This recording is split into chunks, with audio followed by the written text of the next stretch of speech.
الاودا اوکیانو یا گسٹاؤس واسا افریقی نژاد امریکی جس نے اپنی کہانی کے ساتھ ایک نئی قسم کا ادب قائم کیا، غلاموں کے تجربات کو پہلی بار اپنے ذاتی نقطہ نظر سے سمجھنے کے نئے طریقوں کو قائم کیا۔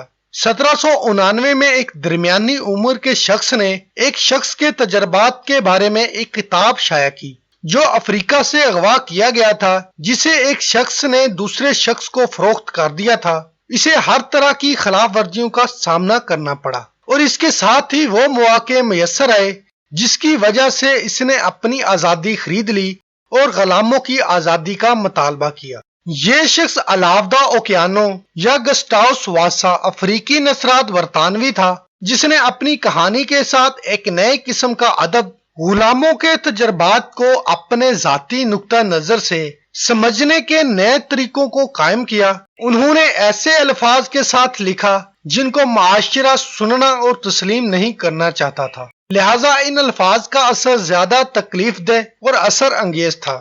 یہ کہانی 12 ابواب میں سواہی تھی جس کے مصنف الاودا اوکیانو نے بحیرہ اوقیانوس سے لے کر برطانوی آزادی تک، غلامی تک افریقہ سے اپنی زندگی کے سفر کی تفصیل بتائی ہے۔ اس میں انہوں نے ایک ایسا ثبوت پیش کیا جس نے برطانیہ اور بحیرہ اوقیانوس کے ذریعے تسلط پسندی کی غلامی کے خاتمے کو فروغ دینے میں مدد فراہم کی۔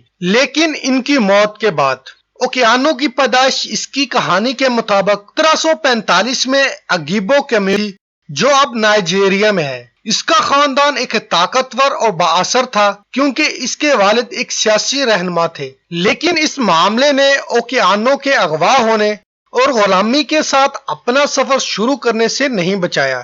اپنے گاؤں سے وہ کئی مہینوں تک تاجر سے تاجر کی طرف چلتا رہا، یہاں تک کہ وہ بحیرہ اوقیانوس تک پہنچا۔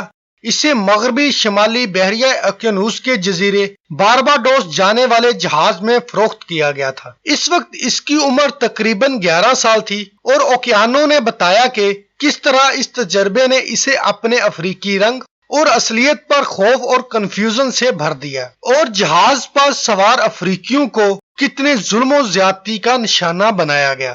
جہاز کے سفر سے زندہ بچنے اور بارباڈوس پہنچنے کے بعد اسے شمالی امریکہ کی ورجینیا کالونی میں فروخت کر دیا گیا، جہاں انہیں لیفٹیننٹ پاسکل نے خریدا جو رائل نیوی میں افیسر تھا۔ اوکیانو نے پاسکل کے ساتھ بڑے پیمانے پر سفر کیا اور لکھنا پڑھنا سیکھا، جس سے اوکیانو کی زندگی میں ایک بڑی تبدیلی لانے میں مدد ملی۔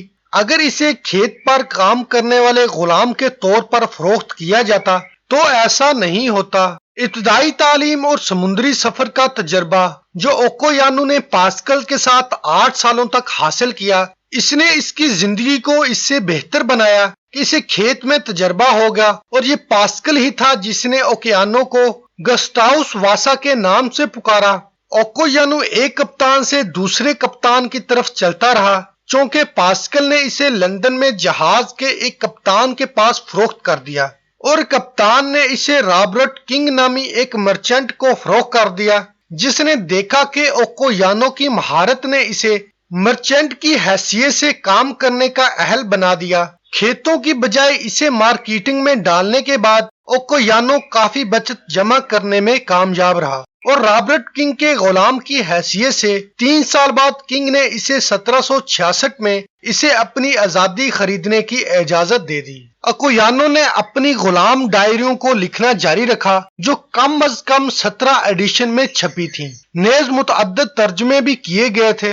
اپنی سواں عمری کے دوران اوکیانو نے اونچے سمندروں پر اپنی مہم جوئی اور افریقیوں اور کالوں کے خلاف اس سے پہلے ہونے والی خلاف ورزیوں کا تذکرہ کیا اور عیسائیت میں تبدیل ہونے کی داستان سنائی۔ اوکیانو نے ترکی اور آرکٹک کے دوروں سمیت دنیا کے سفر میں لگ بھگ 20 سال گزارے۔ اوکیانو نے اپنے ناول کا اختتام غلاموں کے حق میں ہونے والی قائرین کے متعلق قائرین کی ہمدردی حاصل کرنے اور غلامی کے خاتمے کی اپیل کرتے ہوئے کیا۔ غریب بندوں پر احتسال، قتل و غارت گردی اور ہر طرح کا ظلم اور ناانصافی کی جاتی ہے۔ مجھے امید ہے کہ غلام تجارت کا خاتمہ ہو جائے گا۔ میں خدا سے دعا کرتا ہوں جلد ہی ایسا ہو جائے۔ 1786 میں لندن میں اوکیانو نے غلامی کے خاتمے کی جدوجہد میں حصہ لیا۔ وہ سنز آف افریقہ کے ایک ممتاز ممبر تھے جو کالے رنگ کے درجنوں افراد کا ایک گروپ تھا جس نے غلامی کے خاتمے کے لیے مہم چلائی تھی۔ اوکیانو نے اپنی سواں عمری شائع کرنے کے بعد اپنی کتاب کے فروغ کے لیے انہوں نے بڑے پیمانے پر سفر کیا جس کی بے حد مقبولیت غلامی کے خاتمے کی وجوہ کا ایک لازمی جز بن گئی۔ اس کتاب نے انہیں امیر بنا دیا اور 1752 میں اس نے ایک انگریزی خاتون سوسنا کولن سے شادی کی اور ان کی 2 بیٹیاں تھیں۔ 1797 میں برطانیہ غلامی کے خاتمے کے سلسلے میں مثبت اقدامات کرنے سے قبل اوکیانو کی موت ہو گئی۔ اس کے باوجود اس کی کہانی نے بلا شبہ برطانوی عوام کی رائے کو ان کے تعلقات اور سمگلنگ سے وابستگی پر نظر ثانی کرنے پر مجبور کیا۔